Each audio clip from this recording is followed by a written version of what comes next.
If you're ready to take your destiny into your own hands, you've come to the right place. This is The Bulletproof Entrepreneur, featuring interviews with the most exciting and amazing entrepreneurs. Here's your host, Chi Odogu. Hey everyone, thanks for tuning into the show today. If you love what you hear on today's episode of the podcast, go to iTunes and leave a review and a comment. It helps other great listeners like yourself find the show. And of course, you can always find more episodes of the Bulletproof Entrepreneur podcast at www.odogwu.com. And without further ado, on with the show.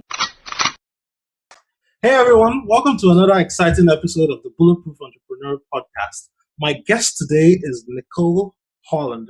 Nicole is a podcast guesting authority who has been featured in Forbes, Entrepreneur, and the Huffington Post, as well as countless other podcasts and virtual summits. She's often called upon by people to share her experiences about podcasting, building an online business, and also growing your online business using the power of marketing. She's been featured in several conferences around North America as well as in Canada.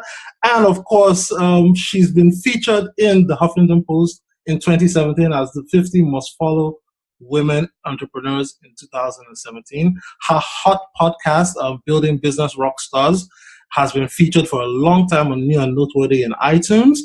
And she also has a second podcast where she teaches entrepreneurs, thought leaders, and speakers how to become better podcast guests.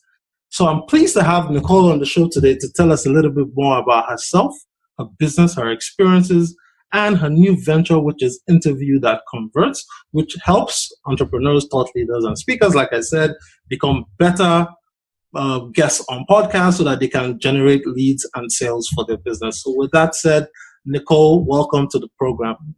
Thank you, Chi. It's great to be here. Thanks for having me. Great, Nicole. So I said a little bit about you in the bio there, but I just want to mention something that I call Nicole the purple one because in all her photos online, her branding is so unique and distinctive. She had this great purple hair that you can't miss it if you see her on the internet, and I'm sure if you see her in real life, you can't miss her also. So it's lovely keeping a unique branding because I can find you in a crowd just like that, and I'm sure everyone can say, hey, that's Nicole Holland over there.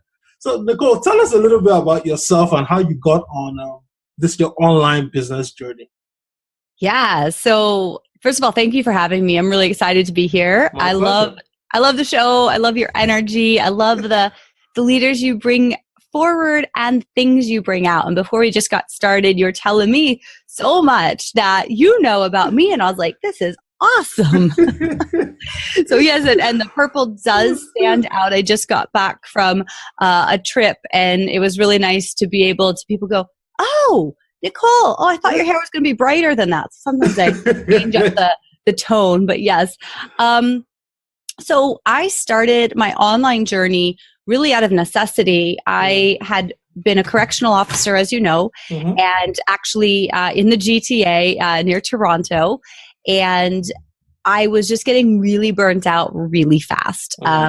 And I was looking like the last year was brutal. I had kind of promised myself a year before I quit that I was going to quit. And so then I was like desperately looking for, okay, now what? And I had totally forgotten that like in days past, I was a business owner. I was an entrepreneur, but I had just lost so much of myself in the job that I was working. I had gone so far off my path. And I guess what I didn't realize it, but I was quite depressed, which I never thought was possible for me. And, the doctors actually said I had PTSD, which I really fought against. But of course, in hindsight, I think we're right. Yeah. So I was like in a really low, horrible place.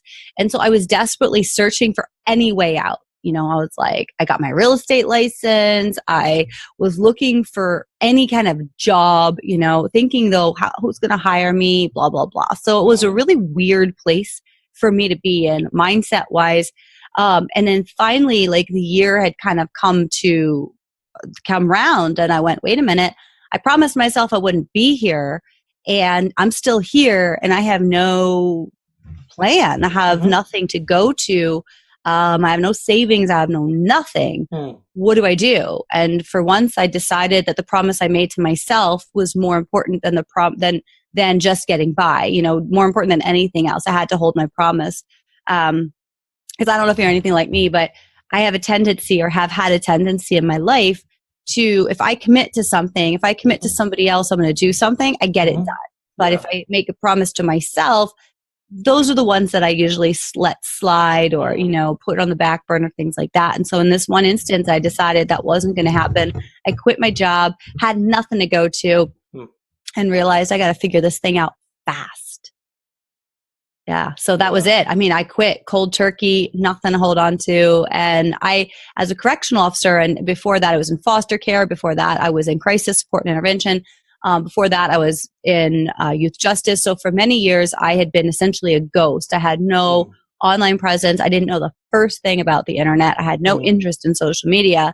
And I went, well, I live in this small town because I'm about 150 kilometers outside of Toronto. And so like, it's a really small town where I live. And I thought, I don't know how to reach people other than the internet. And I don't know how to reach people on the internet. So I better figure it out. And so with that, I just started diving in, learning everything I could possibly, making lots and lots of mistakes, and eventually making it work. Nice. So, Nicole, what you said there, you know, you did a lot of jobs before you got to corrections, before you made that determination that you were going to go out on your own and you were going to make it on your own. I want to know, what do you think was driving you all that time, you know, moving from job to job to job? Because it seems, you know, you clearly had a business before, you clearly had skill sets, but it seems you were still looking for something, and that kept you moving from like place to place to try and find something. And I'm sure at each stage of that journey, you were also developing skills, you know, whether you knew it consciously or not, you were actually adding more things to your resume that eventually now, as a podcaster, as a speaker, mentor, teacher, all those things have combined and they've started coming out. So what were you looking for during that transitionary phase of your life? Yeah, so that's a great question. I've never been asked that before. If I'm honest, I don't know that I was looking for anything. Most of my life, I was not antsy, but it's only in recent years that I've sought out comfort and stability. Okay. Most of my life, I loved adventure. I loved new things. And so I moved a lot of places. I moved jobs, but I would usually say back in the day, and I'm not sure if it's true now in hindsight, you know, but I would often say, oh, I'd get bored with something and I'd move on. And I think now, like looking back and literally just in this moment, because I hadn't before, I don't know that it was true that I was bored. I think it was more that I would get inspired towards something else that I didn't know existed before. Okay. So for example, when I was doing the outreach and crisis support in Vancouver, I was going into a lot of homes, of foster homes, like when I was placing kids, when I was getting them off the street, things like this, I would consistently go into these foster homes and group homes. And when I did, I would get so upset because I'd hate leaving these kids. It's like from one bad situation to another. And I'd be like, some of the foster homes I went in were just atrocious. And that sparked inspiration in me to say, I can do this better. I can, you know, get a great home. And excuse me, I was what you called a level 3 foster parent, which is the highest level for the most difficult kids. And so most of these kids at that point are like, quote, throwaways. You know, they're not invested in. People don't believe in them. They don't see that they're special. And that's all that stuff that I saw. And so I got really fired up to say, what am I doing here? Like, yes, I'm making a difference, but what I could really do to make an impact is do this long term and help these kids who people have given up on to understand that they're important, that they're valuable, and to show them that, you know, like I had, when I did have the kids, you know, I remember putting everything into Christmas, and I have no religion and I'm not into the holidays, but because I knew they never had that, like, even little things, I would take the time I had a little one and she loved making noise. She loved making music. She had this really creative spirit about her. And she had been in these homes that stifled that. Shh, don't make noise, oh, that's a ruckus. Be quiet, keep, and I went, that's ridiculous. This kid needs to express herself. So even, I would go to the dollar store and get her like every noise making instrument possible, so a couple bucks for a recorder and all this different stuff. And then I would take the time to wrap it really nicely. And I mean, the kid was over the moon. And so that's what inspired me at that time. When I decided to move to Ontario and work in youth justice, it wasn't that I was inspired by the new facility with all kinds of best practices, supposedly, that I had used to work in when I was in Arizona with adjudicated male youth, but it was that my grandfather had a stroke. Okay. And they lived in Maryland and I lived in Vancouver. And so it was very difficult. And so my inspiration there was, I want to find something I can do in Ontario where I can drive at a moment's notice down to take care of them. So there's always been some kind of inspiration that has driven me to whatever that next step was.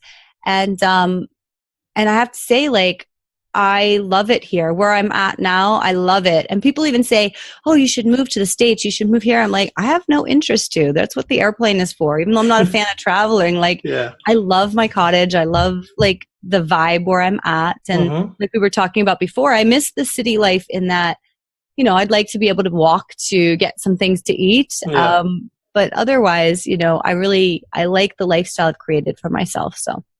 No, that's great. That's good. I think that just indicates to me that you're an introvert or introverted character and you just like peace and quiet, where like, even looking at the organization of your office over there, I can see that you have a sequential and systematic way of doing everything that you do.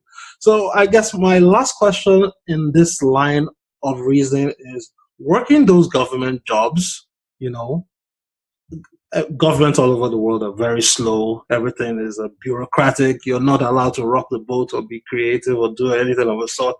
What do you think drove you to the tipping point that made you say, hey, man, I'm not going to do this anymore in corrections? Because I'm sure that there were little things that had built up over time, from foster care to youth justice to corrections. And then it just was like, boom, enough is enough. I have to go be true to myself.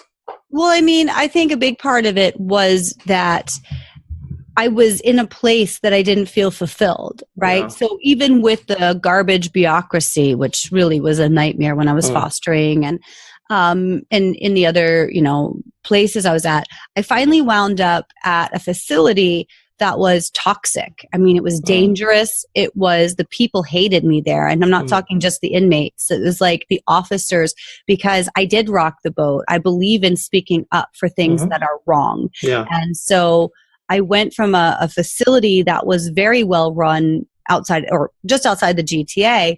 And it was actually a good job. I wasn't inspired by being an officer, but I could do my job, feel like I, feel fine about it. I could look at myself in the mirror, no problem. My job, and as far as I was concerned, was to ensure health, safety, and welfare. I wasn't there to judge. I wasn't there to be a punisher or anything like that. Like I was there to do a job, and I was able to do it there. Did I love it?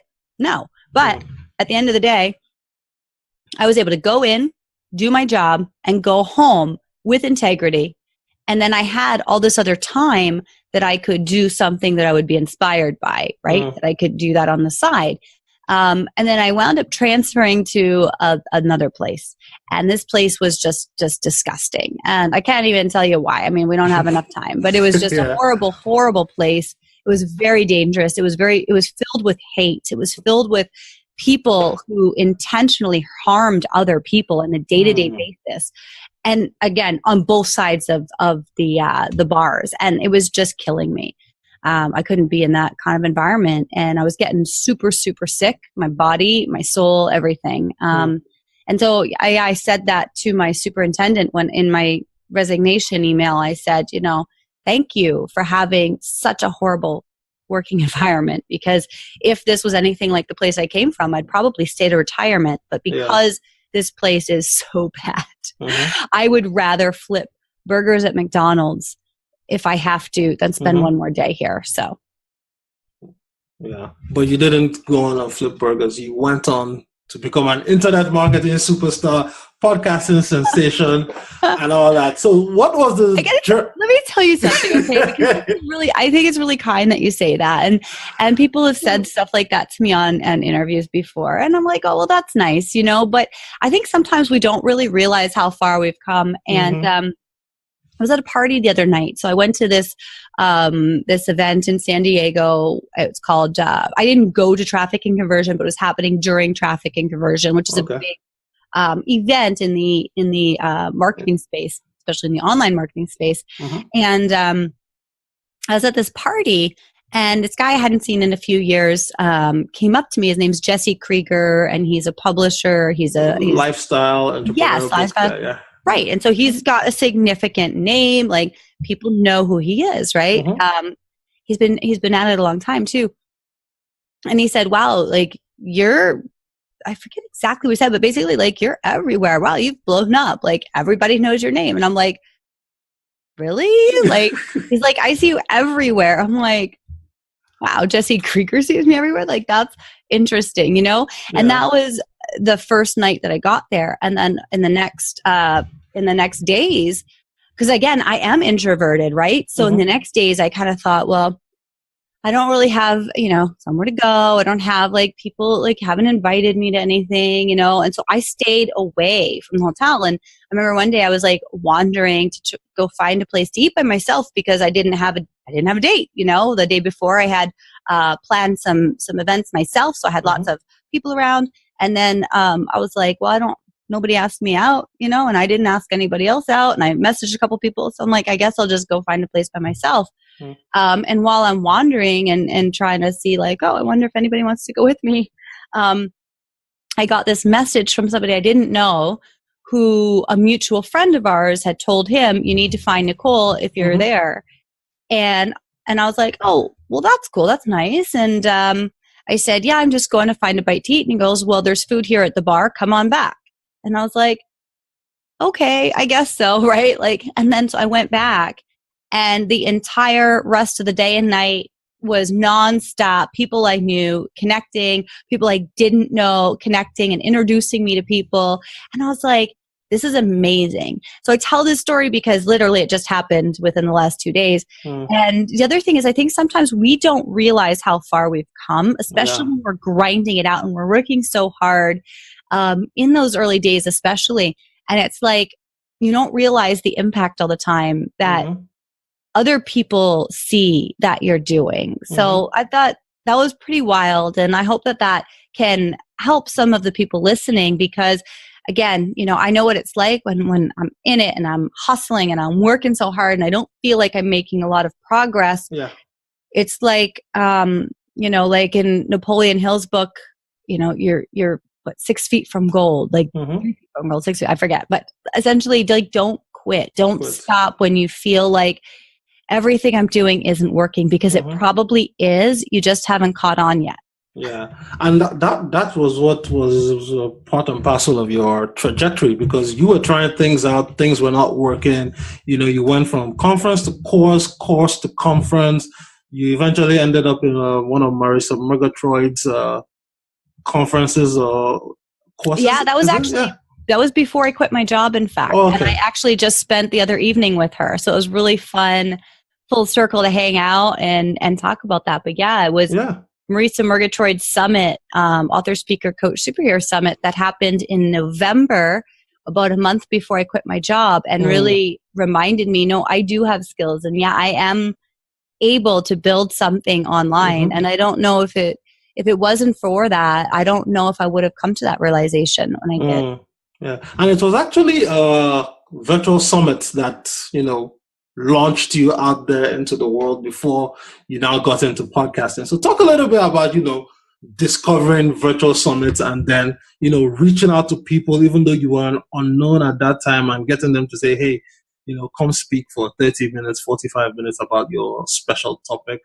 and then let people know you. And of course, you put up a sign-up page, got people to pay you, and then you're off to the races.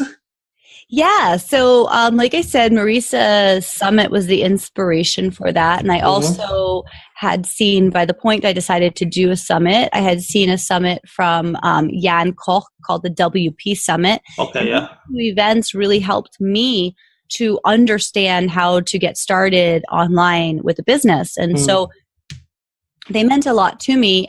There were things about each of them that I thought if I were to do it, I would do differently. And so I had spent about 6 months trying to get my, follow these courses and do what people were telling me to do. And it wasn't working out and I didn't feel good about it. And then finally I said, forget it. I'm going to figure this out on my own. And that's when I got clear. I thought if I had something where I didn't have a whole bunch of people talking about the same topic with all these ideas, because that's just overwhelming. When you don't know what to do, you don't need to be told all the things that are possible. You need to be told what to do to get started. And so I thought, well, let me be that person who brings that to people, because I realized there were a lot of people like me. There were a lot of really good, really talented, really smart people that were feeling less than because they didn't have the knowledge or the skills just to take the step forward that they should be taking. They were sold all this BS about, all this marketing. You need this. If you don't have this, you're going to fail. So get this. And I see this every day now, right? People buying into programs, buying into stories that are just not true. Yeah. They're not helping them. And then they get turned off to a point where they go, well, I'm going to do it on my own. And then that takes even longer, more heartache, more investment. And it's horrible because there's so much benefit to having a coach, to having a guide, to having a mentor, to having a program, as long as it's what you need. And I would say probably 92 to 95% of what's out there, unfortunately, is not that. It's very hard to see the gold. And so I wanted to do that. So I wanted to bring together, the first year I brought 30 experts, one person per topic, one topic per day for the entire month of November, completely free, that people could come and learn just the basics. And so I just decided, I just had a vision. This is how I want to do it. And it was really for somebody like me 6 months before. And I mean, to that day even, but how do you just get started with these different strategies? And do you really need to do it all? I don't believe so. So I just started talking about my thoughts, my experiences. One of the people who I reached out to was a man by the name of John Corcoran, who the party I mentioned actually was his party he had invited me to. And so I spent a lot of time with him in the last days too. And it's been wonderful because, he and Marisa in large part helped me launch my business, my online business. And that's sorry to cut you off, that's the same John that used to be the writer in Clinton White House? Spielberg and Clinton, yes. Yeah. So he had done a webinar back when I really didn't even know what that was. I was on the list of somebody called Nick Loper, and he's Side Hustle Nation. Side Hustle, yeah. Yep. We know all the same people. Yep. And these are the people I've been hanging out with for the few days, and it's been so wonderful because it's like full circle, But Nick I'm a big fan of Nick. He's been on a couple of my summits and my podcasts, and we're good pals. And so I got on his list, and he had hosted a webinar where John Corcoran was talking about connecting with influencers. And he had this little program, digital product called Connect with Influencers. And when he pitched it, it didn't really all my life I've connected with influencers, to be honest with you. So that didn't really turn my crank or anything. But what did was he had a VIP level. So he had the basic level, and then he had a VIP level, which came with a free 20-minute conversation with him on the phone. So for me, that was a no-brainer. So I bought it. I wanted to connect with him. And so I scheduled the appointment as soon as possible, and we got on the phone, and we were laughing about this the other day. I said to him, because he says, hi, how's the program going? What questions do you have? And I go, honestly, no disrespect, but I haven't even finished your program. I got this program so that we could get on the phone. So I've got 20 minutes with you. I want to convince you why you should say yes to being on my summit. And that's what I did. And so 20 minutes turned into 40. He was all in. And not only that, he said, who else do you need? Who can I invite? Who can I introduce you to? And he made a list of like 5 people, sent out emails within the hour, introducing me to his friends. Many of them became guests on the summit, and the rest, as they say, is history. That's kind of how it all started. Love that. And it's just some things to pick out here. It's the power of giving, of sowing the seed and then getting the reward. Because look, a lot of people would have been like, hey, it's Nick Loper, let me just try and send an email. They wouldn't even try to buy his course or listen to his podcast or know who he is. But you gave and you sowed that seed into Nick, and Nick took the call because he was selling that stuff, but he saw the value in what you were telling him over the course of the phone call, and it was like, hey, you know what, this is somebody that's trying to do something special. Let me help her out. Because you never know where this can go, That's why I love people like Nick and John Lee Dumas and all that, because in as much as they're like blowing up and they're stars and they're big up there, they still, every once in a while, they reach back. I say once in a while. What I'm saying is they reach back and they pull people up to come and say, hey, you come on the platform too. And I want to add to that, there's a big difference between hand up and hand out. And I believe in that very much. All my life, I've been very much a hand up person. I am not a hand out person. And that's what I think, these people are too. Everybody's heard the victim story, and I get it all the time. Oh, well, you should do this, or can you do that? Because I. It's like, I don't know who you are. I don't care. Like, that's none of my business. You're not hearing my sob story about how I this and I that. Like, why are you telling me this? I just am so put off by the victim mentality. And so when people reach out to me, and you'd be amazed probably how many crazy emails I get all the time telling me what I should do for complete strangers. What?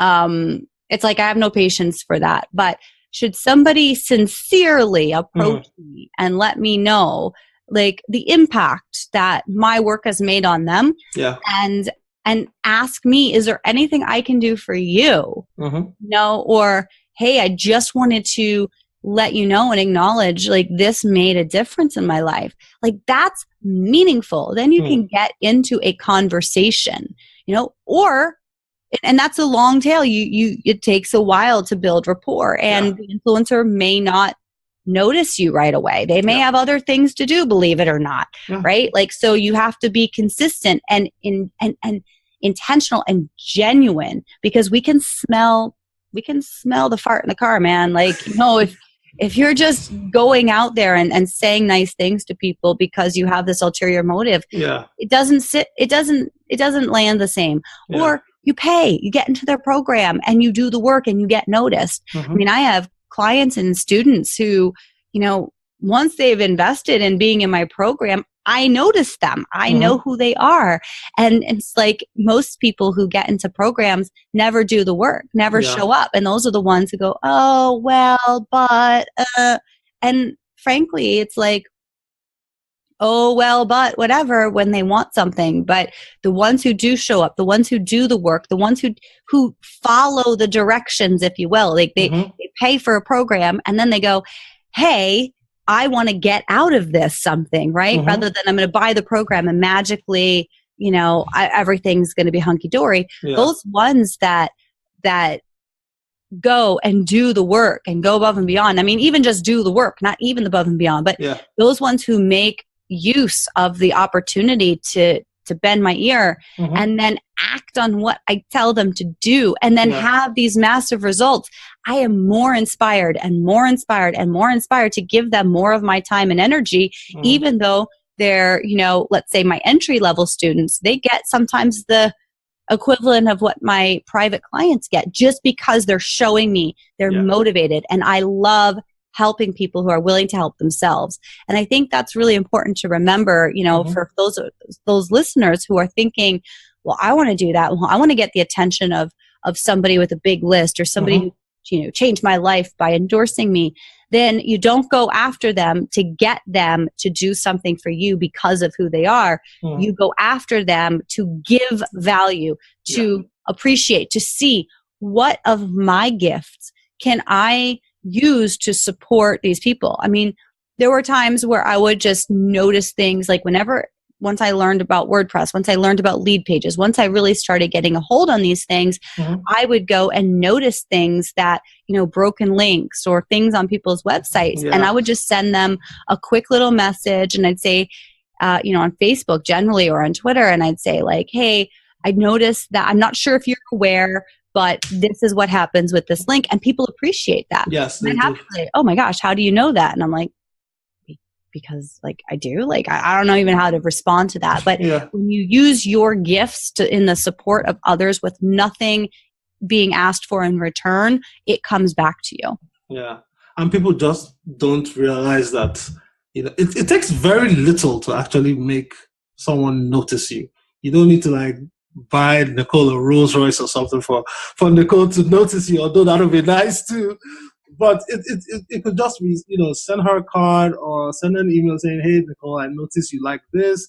These are 4 or 5 articles that I think would help you in guesting, to understand where guesting is going, or these are what some people are thinking. Little things like that. I'll be like, oh, that's I'm nice. actually going to argue with you on that one. Oh, really? That's the worst thing you can do. That's the worst? Okay. Yeah. Don't ever send somebody who's an expert your advice to them about what they should know about their industry. That will definitely turn people off. Okay. So what's the better way to do that? I think if somebody were to send me articles written by other people about what I should know, it's not a good look. And I think that's the same for pretty much everybody. You don't send a copywriter, tips. If somebody's an expert in a field, definitely don't give them advice. Okay. So give them something complimentary. Not appreciate them. Honestly appreciate them. I mean, and if you don't appreciate them, why are you reaching out in the first place? That's true. Yeah. Makes sense. Thanks for the correction. All right. So just my opinion. I don't know. Right, no. I've seen that not go well. Yeah, it's totally fine, and I can see where that can go awry for somebody that doesn't do it delicately. So you do the virtual summit, it goes great, and then from there you transition into podcasting. Now, I just want to fast forward the story of podcasting so I can get into interviews that convert. So basically, you had John Lee Dumas on your summit. He talks to you. You guys banter back and forth. He says, hey, his course is closing. You buy his course. You learn podcasting. You start. You get a lot of guests. Tell us a little bit about landing some great names early in the game of podcasting. Seeing the problems people had in terms of guesting and getting themselves out there, and then how you created the business, which is interviews that convert to help people become guests on other podcasts. Awesome. All right. So I'll answer that last part first, which is I'm a teacher. And when I have knowledge, I want to share it. I want to help people. So that's really how interviews that convert came to be. And initially that was the name of the course. It was a beta course I ran where I just took all of the knowledge I had about how to do a great podcast interview, how to convert hosts to raving fans and listeners to leads. That was essentially what it was. It was just me teaching everything I'd learned to that point as a podcast guest and also as a podcast host. In terms of landing guests, I've never had an issue with that. Just like the summit, nobody knew who I was, yet I was able to get 30 seriously heavy hitters to say yes to me without giving them anything other than my energy and my intention to share them with people who needed them. Never have I ever needed guests. And so, yeah, I mean, I went back to a lot of the people that I had on the summit and I said, hey, I'm doing a podcast. Now, by that point, I also had a lot of fans, right? By the the end of the summit, I had people writing me love notes and telling me how the summit impacted them.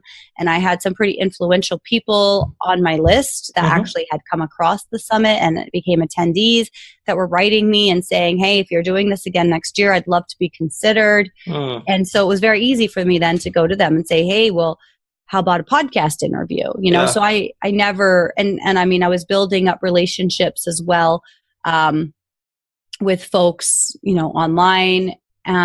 So I never needed guests. That was just never an issue. And yeah, I mean, what was the other part of that? So getting the guests and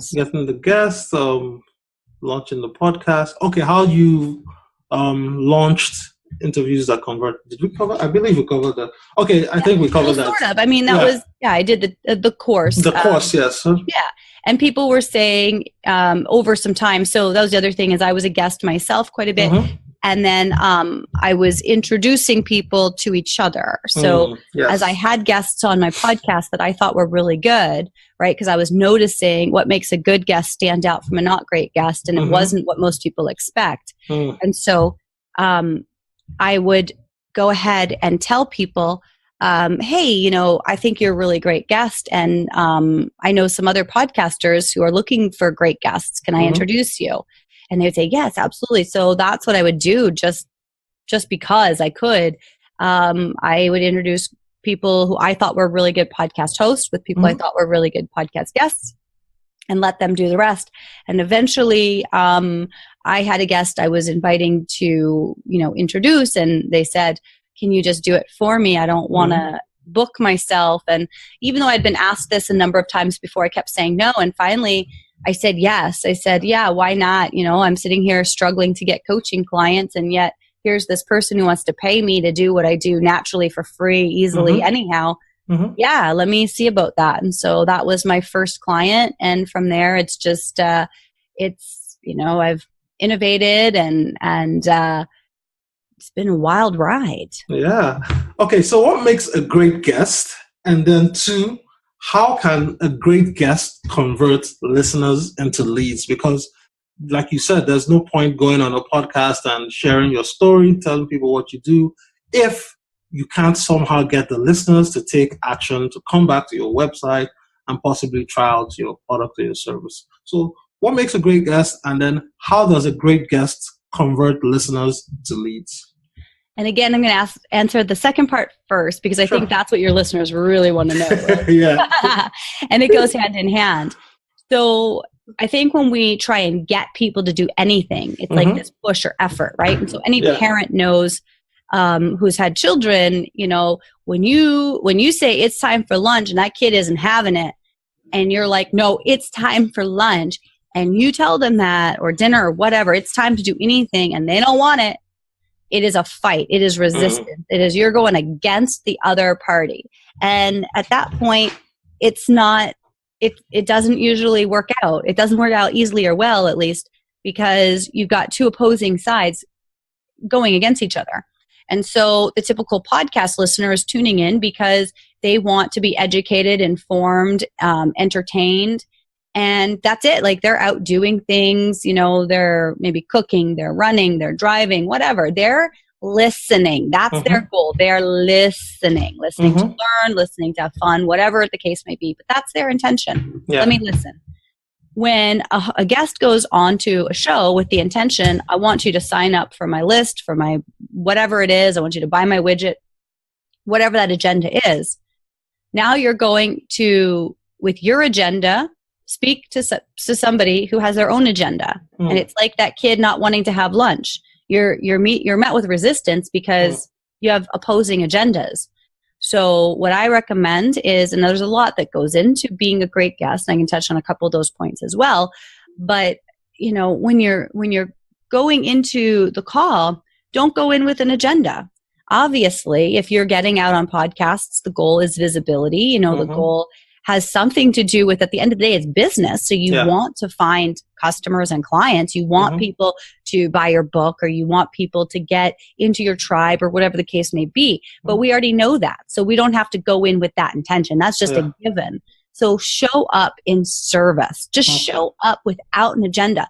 Like, I had listened to your show, you know, I knew your style. I was excited to be here. But beyond that, I didn't have any talking points or anything that I wanted to get across. I'm just here in a conversation with you, an authentic, real conversation. And so I'm willing to let you drive the bus. I'm willing to go wherever you want to go.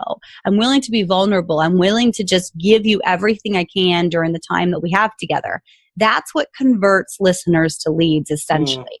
When you show up authentically in communication, in the space with the host, and the host knows their guests, the host knows their listeners and what their listeners most value. And if you really show up and be present, it just happens naturally, because your listeners, if they have resonated with anything I've said, they're now listening to find out at the end what's next. Okay, you know, you've already positioned me like a rock star, which is a huge part of it, because if the host thinks you're awesome, so that goes, you know, want to get listeners to leads, go on the right shows. Go on shows where the host thinks you're amazing, where you think the host is amazing. Have that synergy, have that connectedness. And the host has built up the rapport with the audience. People aren't tuning in to hear me. They're tuning in to hear you, Chi.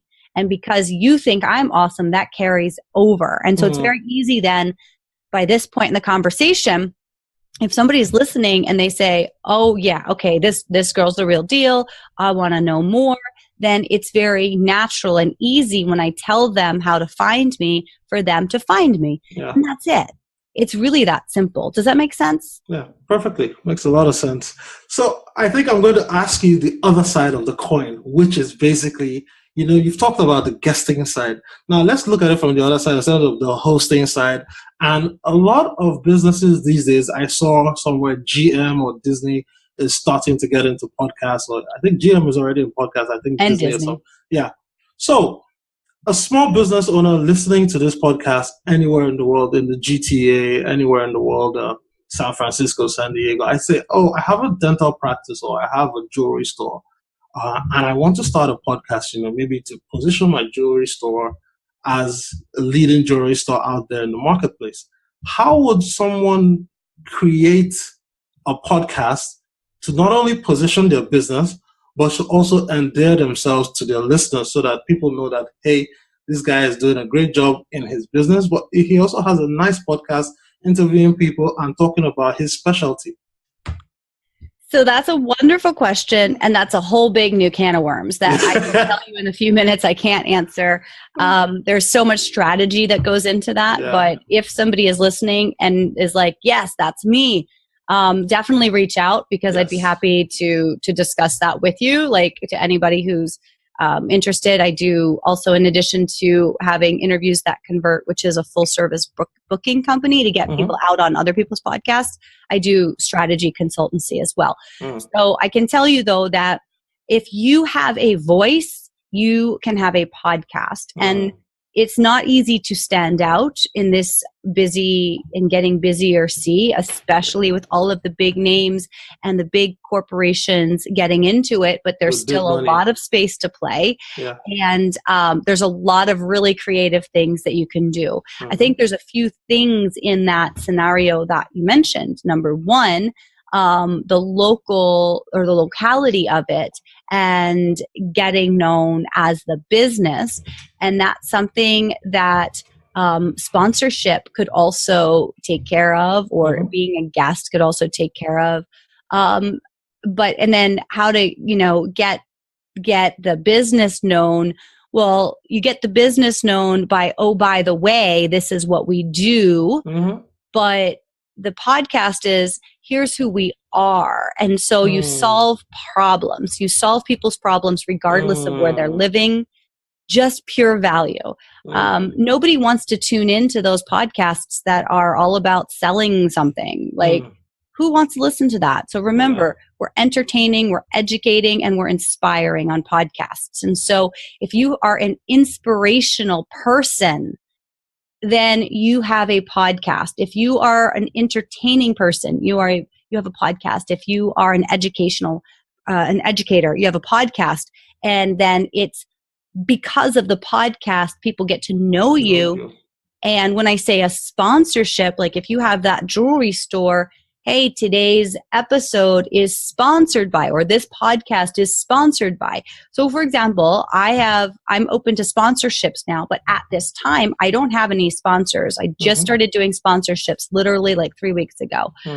So I'm sponsoring because at the end of the day, it costs money to produce a podcast, and my businesses are where that money comes from. Nobody's paying me to do the podcast. So hopefully that will change soon. Hint, hint, if anybody wants to sponsor. Exactly. But, you can completely run your podcast as a marketing arm for your business. But you don't go on the podcast. You don't start a podcast to sell. Does that make sense? That makes a lot of sense because nobody wants to tune on TV channel that has commercials all day long. Infomercial. That's, some people do. Some people maybe watch infomercials all day, but I think it's different when it comes to audio because it's a very intimate medium. It's in your ear, right? So at least with the infomercial people, sometimes they're flipping channels. It's like background noise. When you're in a podcast, you're like in the podcast. It's in your ear. So you want to make sure there's value there that people are getting and not just sales. Yeah. And as we start to wind down, we're at the top of the hour. I'll just have 2-3 questions and then I'll let you go. So we've talked a lot about your experience, your business, what you do with interviews that convert. Let's talk a little bit about the power of storytelling to drive podcasts, because I listened to a bunch of your episodes and your style is not the typical interview, get the meat or the background, what the people do. You have a unique way of crafting a story. So it goes like a tapestry from, like those, I want to say it's like Inception, but one of those movies where you start at the beginning, you skip to the end, you come back in the middle. So it's always like you're weaving through, trying to understand where she's going. And then at the end, everything comes together and it makes sense. So tell us a little about how the power of storytelling drives a role in podcasting, especially for you and also what you teach your clients. Okay. True story. 2 things. 1, I think I have to watch this movie Inception that I keep talking about. Number 2, it's not intentional. It's been all my life. This is me. I ramble. And it's honestly one of the things I'm most self-conscious of. And so what you just said was super impactful to me because I have studied copywriting for a bunch, and I listen to people like Marisa and others who I'm like really excited to hear what they're talking about because they teach storytelling. And I'm like, I'm a terrible storyteller. And I've heard that before, that it's like, oh, your stories are so interesting. Like, they're long, but we lean in, we want to hear them. And I'm like, I don't know why, but that's cool. So honestly, I can't tell you about storytelling because it's just it's just who I am. It's just me showing up as me, speaking what is coming up for me without any kind of script or anything. And when I have really tried, the hero's journey and all these things in copywriting, I'm like, it stresses me out. I could sit there with, trying to write for hours and days, and it's so, so difficult. So my natural state of being is not to worry about any of that and to just be myself and speak from inspiration, speak from, again, being present and in the moment and letting somebody else drive the bus. And that's it. No, that's great. I mean, sometimes I don't want to use an analogy, but it's like sometimes you just don't know what you know, and people are gifted in different things. Like in my family, my brother is a naturally gifted artist. He can sit down, watch you, and draw you from A to Z, and it'll be pitch perfect. I, on the other hand, if I try to sketch a stick figure, I'll get it wrong. So it's not necessarily you like going through formal training in storytelling, but also like understanding yourself and being present. Because like you said, you're an introvert, and I know a lot of introverts, while they're listening, they're actively engaged. They're also thinking, they're constructing, They're trying to figure out, okay, where will this go? What do I think will make sense? And those natural connections are moving so fast that you probably don't know it's happening, but you just tend to keep going with the flow and it works out. But yeah, yes, I mean, we can still explore it further, but yes, great to know that you're a natural storyteller.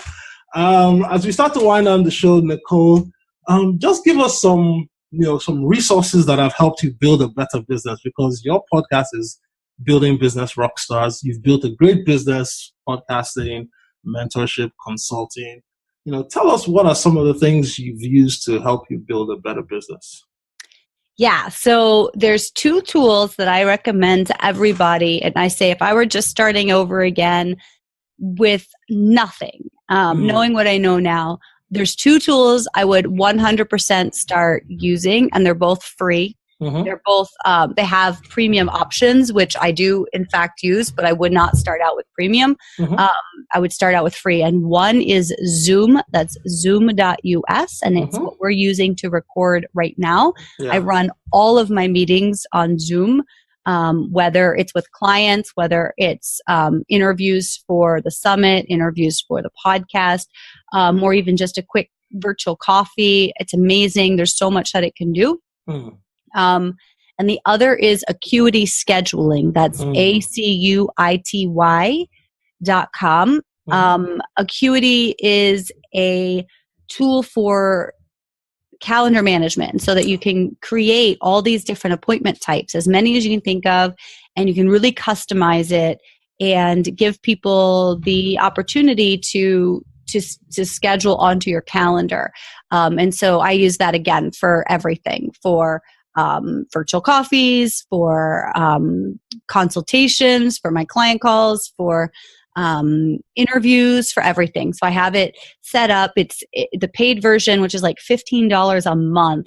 Literally, it can take payments. You can send out automated messages that are really personal. There's just so much it can do. It's essentially my virtual receptionist. So. Great.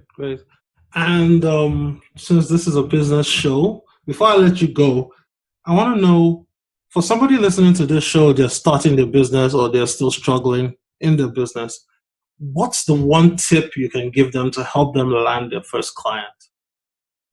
For, let's say, somebody is doing a coaching or a consulting service. Well, I don't know that there is one tip. I think it's sales are complicated, and you have to have the foundations in order to really have a sustainable business. But I mean, you can sell anything. It's the delivery and your integrity and all that stuff that is another piece that's that you can't tell in a tip. But at the end of the day, I mean, you can sell whatever you want by finding somebody who needs a solution and giving them that solution. I mean, that's in the simplest terms what it boils down to. If you have a solution, keep it simple. Don't try and go into making these big funnels and these big offers and all that. Like, be real and decide, okay, this is the kind of person I want to work with, because this is the kind of person I like to work with. This is the problem that they have that I'm most passionate about and that I could solve in my sleep and do it 20 times a day and feel great about it and still have energy. I'd say start with that, and find those people who have that problem and ask them questions. Be curious. Don't try and sell them. Don't tell them how you can sell. It's just like, don't send an expert tips on what they're an expert in. Yeah, don't go to somebody who has a problem and without having any rapport with them or them knowing you at all, say, I can solve your problem, because you haven't identified to them that you even understand who they are, what their problem is. So ask questions. Great. And with that said, we've reached the end of the show, Nicole. It's been so much fun having you for the past hour, sharing your story and your words of wisdom. But before I let you go, tell us a little bit about where we can find you, get to know about more you, connect with you on social media, and of course, if you have any conferences or summits going on in the not too distant future, where we can reach you. Yeah, for sure. So I am going to be attending not a conference, but a 3-day workshop, and it is really, really exciting. My friend Danny Eni is putting it on. It's happening April 19th to the 21st. Yeah, 3 days. And it's actually a 3-day like business training with workshops, interactive and everything. And last year when he did it, it was $1,000 for tickets. He decided this year to not charge anything. Wow. So yeah, wow. I mean, and it's like Danny's the real deal and the things he puts on are pretty amazing. And I'm really honored to be a partner. So I'm actually going to be doing a breakout session on podcast guesting to teach more in depth about how to position yourself and how to get those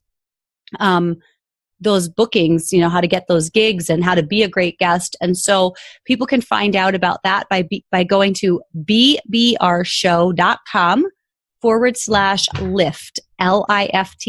That's the name of the event. It's called Lift. And again, tickets are free and all the details are on the page, bbrshow.com/lift. bbrshow.com is my website for the podcast, The Business Building Rockstar Show. And so that's a great place to go. And from there, you can find me. My social is there. And if you are interested in working with me or learning more about me, it's a great home base to go to. So great. And I'll put all that in the show notes. And of course, because this is video, I'm going to also put it on YouTube so that people can see you and me conversing face to face. And for everyone else listening out there, I mean, I've really enjoyed this talk with Nicole. It's been such a blast learning from her directly. I'm going to use a lot of what she said in my business in case you're not going to use it. Let